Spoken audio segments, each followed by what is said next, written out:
guys! So, it's me again. It's been a long time. And this was just random. Sobrang random. Parang gusto ko lang mag-video ulit. Tapos, kasi napanood ko tong video ko dito. Nag-iisa kong video na vlog siya. Last 2020. 4 years ago. Tapos, naalala ko yung mga memories ko that time na sobrang grabing taas yung confident ko na mag-video, na mag-vlog like that. Tapos, na-imagine ko nga, no?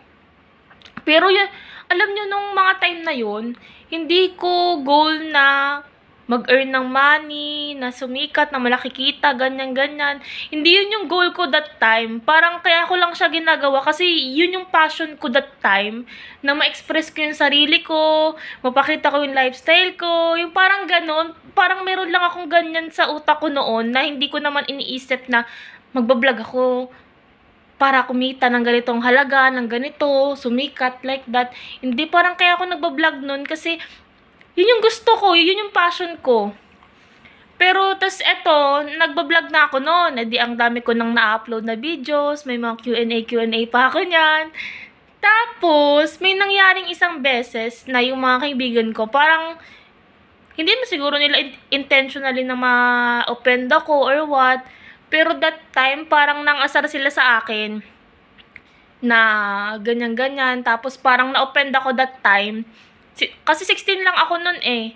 Tapos para akong na-offend ako. Tapos naisip ko na, ay oo nga, hindi naman ako magaling.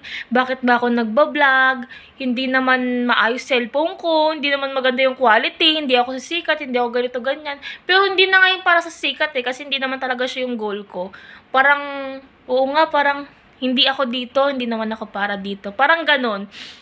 Tapos, ito lang, parang kakagaling ko lang kasi sa trabaho, kakauwi ko lang. Tapos ngayon pala, is nasa Qatar na ako. Hindi ko naman siya pinagmamayabang, pero nung naiisip ko lang, nung napanood ko yung tong video ko na to, tapos ayun, parang bigla ko nung naisip na mag-video lang kaya ako ng random. Ganun lang. Tapos kakauwi ko lang kasi galing trabaho. Tapos habang kumakain ako, pinapanood ko siya. Tapos sabi ko, grabe, sobrang bilis ng panahon. Tapos, sabi ko nga, ba't di ko kaya subukan mag-vlog ulit. Pero, feeling ko hindi ko siya kaya kasi napakahirap ng time. Sobrang hirap ng time. Napakahirap ng adulting. Diyos ko, no mga time na yon sa video ko na yon, sobrang excited ako. Alam ko that time, sobrang excited akong maging adult, yung magkaroon ng responsibilities, na maging 20s, ganyan. Tapos, ngayon nasa 20s na ako.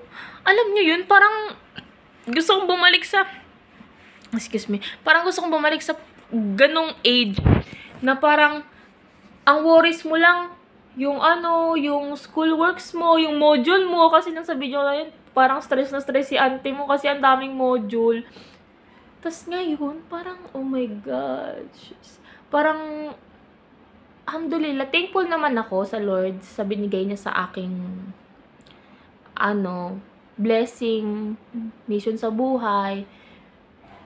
Pero nakaka-stress talaga siya na, nung wala pa ako dito, nung wala pa ako sa abroad, all those times sa Pinas, sobrang gusto kong mapag-isa. As in, talagang gusto kong mag-isa.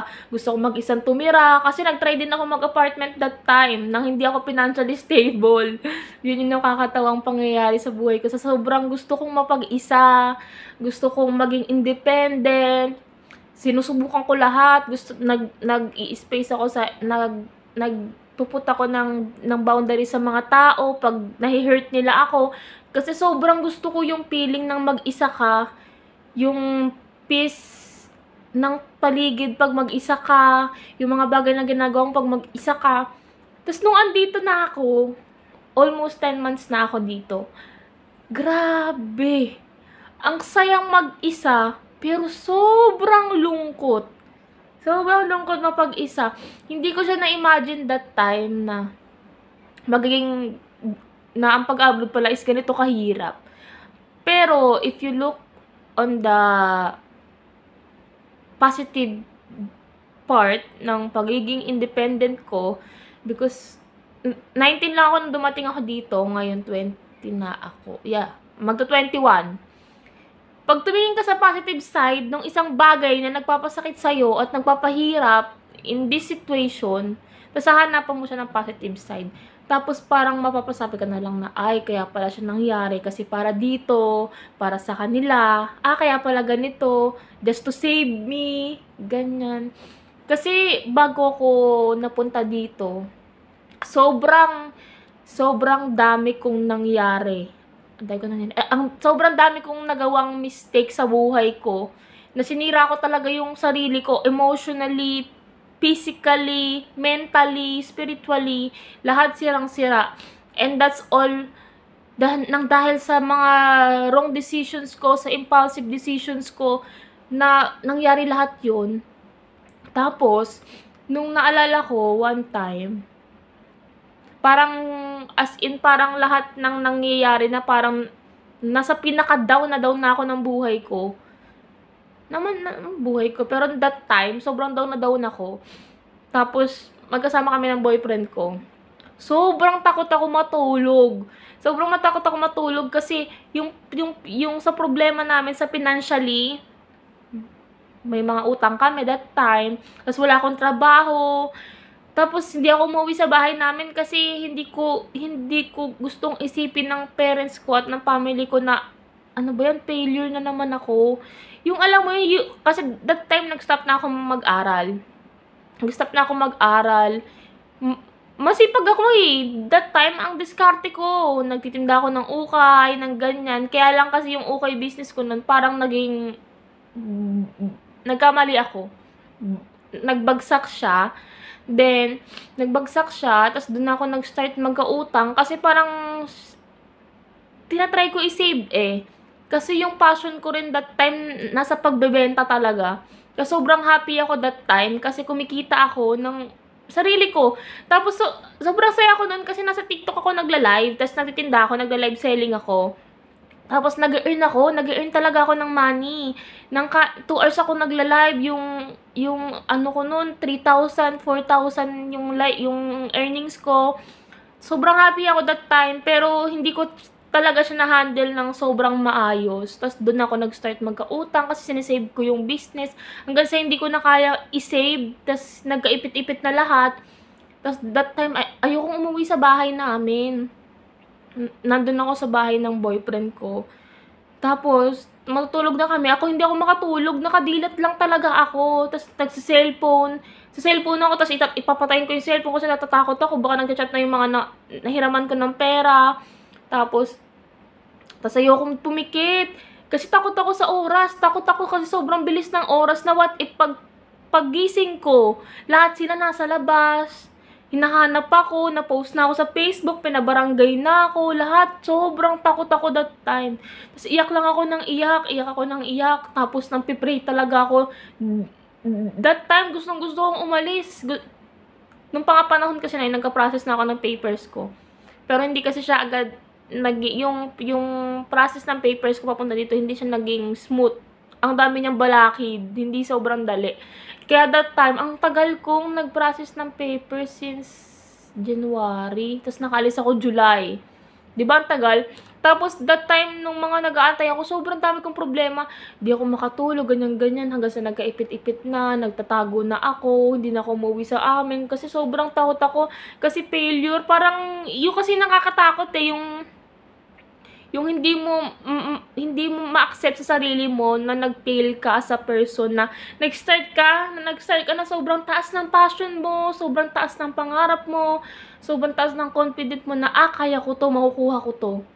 Then, all of the sudden, biglang may babato sa yung problema na, andito ka na paakyat ka na, parang andun na ako Tapos biglang parang isang bagsak, nawala lahat ng pangarap mo, nawala lahat yung passion mo sa buhay na, alam mo yung gusto ko na lang magpakain sa lupa, Lord, kunin mo na ako kasi hindi ko na kaya, yung mga ganong thoughts ko na yung tumatakbo sa isip ko Tapos dahil sa mga yun, ang dami ko pang pagkakamaling ng gawa sa sarili ko, tapos sinira ko yung sarili ko.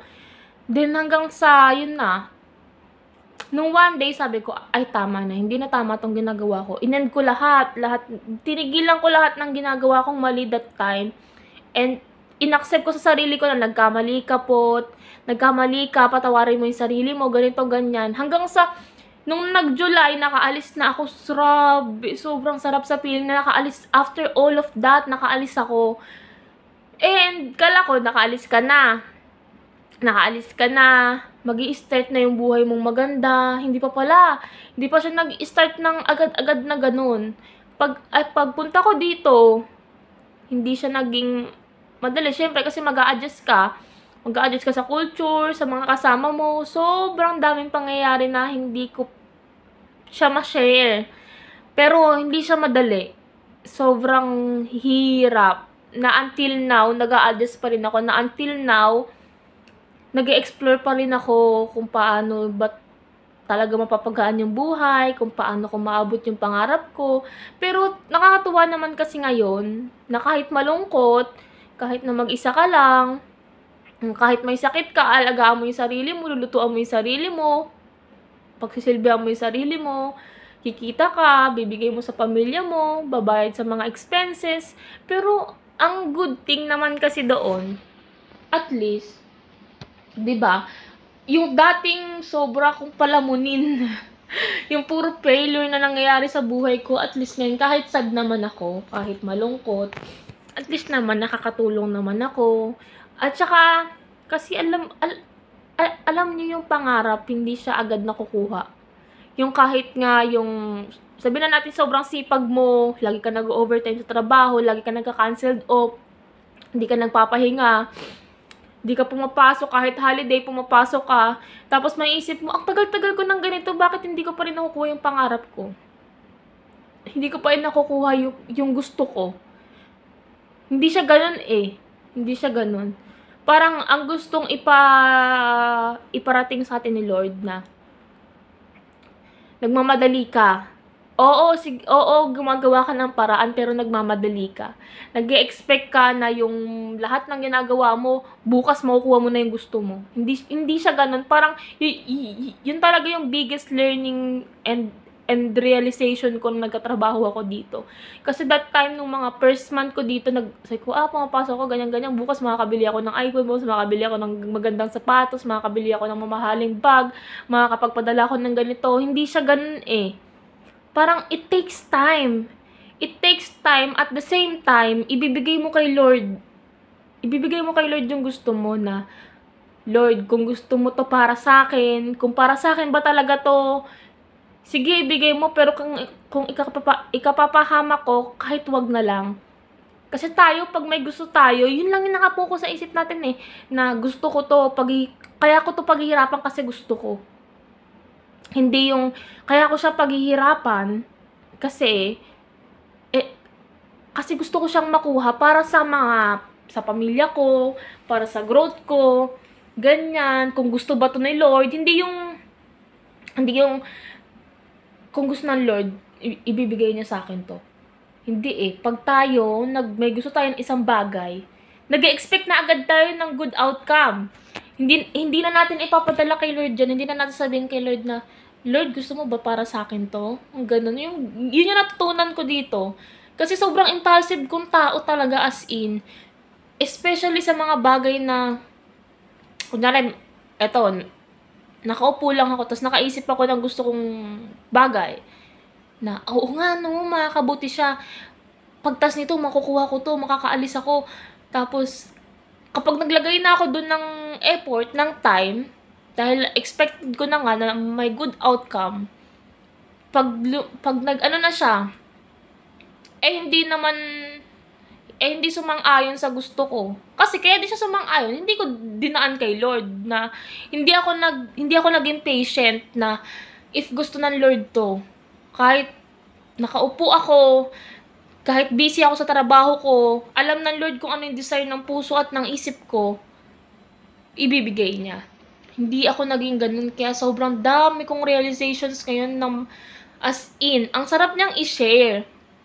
Ang sarap niyang i-share na, kasi I've been there eh, sa pinaka-lowest ng, hindi pa ako sobrang yaman, wala akong ipon, wala akong savings, wala akong kahit na ano, wala akong mga gold na madami, wala akong magandang cellphone, wala ako. But ang importante, nakakasurvive ako sa araw-araw without yung manghingi ka sa ibang tao. Wala, hindi. Yun yung good thing na kahit minsan nga nainis ako sa sarili ko na, ano ba yan? Yung pinipressure mo yung sarili mo na, ano ba yan? 10 months ka na sa abroad. Di ka pa nakakabili ng iPhone. Di ka pa nakakabili ng ganitong sapatos. Di ka pa nakakapag-ipon. Sabi ko, bakit ko ipipressure yung sarili ko? Knowing na yung mga pinaghirapan ko naman, hindi naman siya nauuwi sa wala. Hindi siya nauuwi sa sugal. Hindi siya nauuwi sa mga walang kwentang bagay. Nauubos siya kasi nakakatulong ako, tumutulong ako sa pamilya ko. But, ang one thing, hindi tayo dapat masanay ng ganun. But, if kailangan naman kasi, ang sa akin naman kasi, 20 years old pa lang ako, kaya parang hindi ko pinipressure yung sarili ko ngayon na kailangan at sa 25, pag 25 ka na, may 1 million ka na sa bank account, at ganito, ganyan. Oo, good thing yun na bago ka mag-25, may 1 million ka na sa bank account. But, it doesn't mean na papabayaan mo na yung pamilya mo para lang magkaroon ka ng 1 million. Eh, hindi natin hawak ang oras at panahon. What if, wag naman sana, may mawala sa pamilya mo na hindi mo pa nabibigay sa kanila yung lifestyle na gusto mo para sa kanila. Kaya ka nga nag-abroad kaya ka nag-hard work for them. Yun yung mindset ko ngayon na okay lang kahit wala ka pang magandang cellphone, okay lang kahit wala ka pang sariling ganito, wala kang mga ganito, as long as nabibigay mo yung pangangailangan ng pamilya mo, meron kang investment na ganito na pinagtatrabahuan, okay lang. Kasi ang dami ko pang time, ang dami ko pang oras, kahit sabihin nyo hindi ko hawak yung buhay ko, but alam ko, at alam ng Lord yung desire ng puso ko na kung gaano ko kamahal yung pamilya ko, at kung gaano ko kagustong umayos yung buhay namin, alam kong ibibigay sa akin ng Lord yun, na ang kailangan ko lang talaga ibigay sa kanya lahat ng worries ko, ibigay ko lahat sa kanya, na Lord, bala ka na, laging ganun. Nung andito kasi ako, parang ang dami kong worries na Lord, paano bukas, paano sa mga sunod na araw na yung yung puro worries yung puso mo, yung isip mo, hindi ka na nakakatingin dun sa good side ng bagay na kung anong meron ka ngayon. Kasi worried ka Hindi nakapokus dun yung isip mo na ay meron pala akong ganito, na kahit pala nangyari to, at least may ganito ako. Na kahit ang tagal, at least umuusad ka.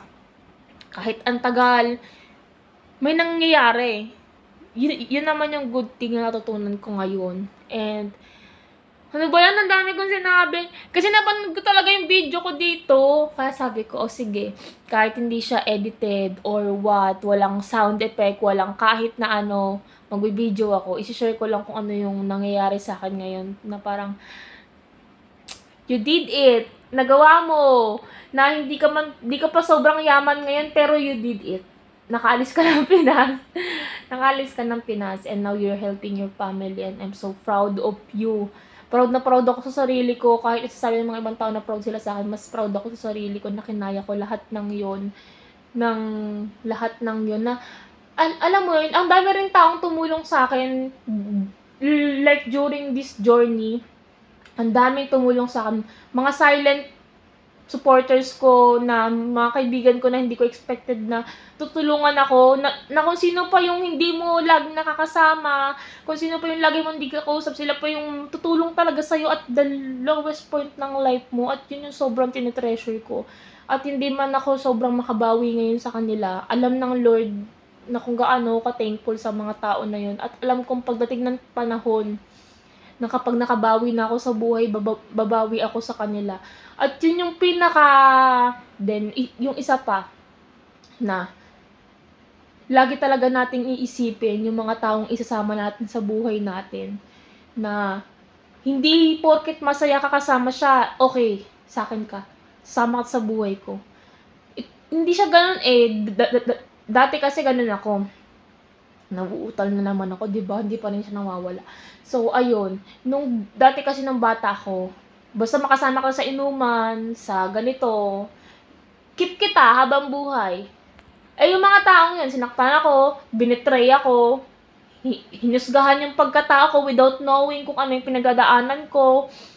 'Di ba? Like, siguro lesson din lahat ng yon sa akin. Na parang pinrepare talaga ako ng Lord. Kasi ito pala yung plano niya sa akin. Na ilalagay niya pala ako sa isang sitwasyon na ako na lang talaga mag-isa. Ikaw magdedesisyon para sa sarili mo. Ikaw gagawa ng lahat ng yan ng ikaw lang mag-isa. Ilalagay ka niya sa isang circle na puro ganong klaseng tao at titignan niya kung paano mo i-handle. Yan ang pinaka-good thing na nangyari sa akin. Kasi dito sa abroad, may isa akong sitwasyon. Napaligiran ako ng mga ganong tao. And alam ko na kung paano ko siya i-handle. Kasi nung nasa Pinas ako, naranasan ko na siya. And nung binetray ako ng mga tao na yun, I was left alone. I was left alone all of those times. And natutunan ko at napag-aralan ko na mahalin ko yung sarili ko, na maging masaya ako mag-isa. Hindi totally lonely. Mentally, parang mentally na mag-isa ka. And nung andito ako, sobrang laking bagay yun. Sobrang na-realize ko yun na, shit, kaya pala siya nangyari dahil dito. Na kaya pala hinayaan na mangyari ng Lord yun kasi ganito yung ibibigay niya sa akin. Sobrang saya ko nung mga times na yun na lahat ng nangyari sa akin sa Pinas, lahat ng nangyari sa akin masasakit sa Pinas, naging realizations na lang siya ngayon na lagi ko nang sinasabi, kaya pala siya nangyari. Kaya pala ako nasaktan. Kasi ito pala yung ibibigay niya sa akin. Gagawin pala ako ni Lord na sobrang tigas. Na hindi naman sobrang tigas, may soft side pa rin ako, pero mentally, yun talaga yung ipagmamalaki ko, mentally. Sobrang grabe ng growth ko ngayon na parang feeling ko nasa 40 years old na ako. Oh my God. Pero, yun lang. Ang dami ko nang sinabi. Kasi ang sarap talagang mag-share. Lalo na kapag yung buhay mo sobrang gaan, sobrang peace.